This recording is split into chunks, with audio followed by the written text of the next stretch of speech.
Let's say your son comes to you. He's 14. He says, Dad, what's the best piece of advice you can give me right now? Yeah, it's a really good question. I would say that the best advice I feel like I even now still internalize.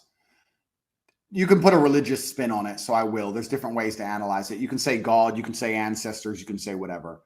I feel like you should just always act like you're being watched by people you really respect and love.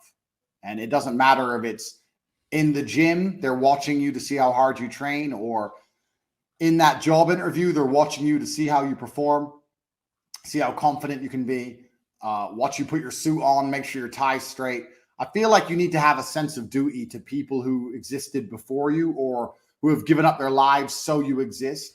And you need to try very hard to make sure your last name means something important. So the best advice I can give is just keep in mind there's a whole bunch of people who love you, who are looking out for you, who really care about you, and who have done a lot for you to exist as a person.